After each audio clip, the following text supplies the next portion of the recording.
இந்த வருஷம் பொருளாதாரத்துக்கான நோபல் பரிசு 3 பேருக்கு போகுது. Joel Mokyr, Philippe Aghion, Peter Howitt. எதுக்காகனா எக்கானமிக்ஸ்ல ஏற்படுற growthல அவங்க மேற்கொண்ட ரிசர்ச்ல அவங்க ஐடென்டிஃபை பண்ண சில விஷயங்களுக்காக ஜோயல் மொக்கீர் இவரோட ரிசர்ச்ல சஸ்டைன்ட் எக்கானமிக் growth ஒரு பொருளாதாரங்கிறது ஏற்ற இறக்கம் இல்லாம நிலையா பல வருடங்களா தொடர்ந்து வளர்ச்சி அடைஞ்சிட்டே இருந்துச்சுன்னா அந்த வளர்ச்சிக்கு ஒரு முக்கியமான காரணமா அந்த எக்கானமில வாழக்கூடிய மக்களோட புது புது innovations, creativity, ideas, execution and அதோட அப்ளிகேஷன்ஸை நம்ம நடைமுறைப்படுத்துறது மூலமா தான் அந்த எக்கானமிங்கிறது கண்டினியூஸா க்ரோ ஆகிட்டே இருக்கும்னு அவர் சொல்றாரு. இந்த மாதிரி இனோவேஷன்ஸ், கிரியேட்டிவிட்டி, ஐடியாஸ் இதுக்கெல்லாம் மதிப்பே இல்லைன்னா அந்த எக்கானமி வந்து வளரவே வளராது.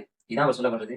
அண்ட் பிலிப் அகியோன் அப்புறம் பீட்டர் ஹாவிட் இவங்க 2 பேரோட ரிசர்ச் என்னன்னா ஒரு எக்கானமில புது புது இனோவேஷன்ஸ் வர அது பழைய இனோவேஷன்ஸை ஓவர் கம் பண்ணி ரெஸ்டோர் பண்ணி தான் அந்த எக்கானமியை க்ரோ பண்ணும். அதாவது ஓல்டு சிஸ்டம் அப்புறம் ஓல்டு டெக்னாலஜிக்கு ரீப்ளேஸ்மெண்டா ஒரு புது சிஸ்டம் ஒரு புது டெக்னாலஜி வரதான் அந்த எக்கானமிங்கிறது சஸ்டெயினா க்ரோ ஆகிட்டே இருக்கும்னு அவங்க சொல்றாங்க. உதாரணத்துக்கு நம்ம டெலிஃபோன் ஓவர் கம் பண்ணிட்டு ஸ்மார்ட் போன் வந்துச்சு. பல ஐடியாஸ்க்கு ரீப்ளேஸ்மெண்டா புது ஐடியாஸ், புது கிரியேட்டிவிட்டி இதன் மூலமா தான் அந்த எக்கானமி வந்து கண்டினியூஸா க்ரோ ஆகிட்டே இருக்கும்.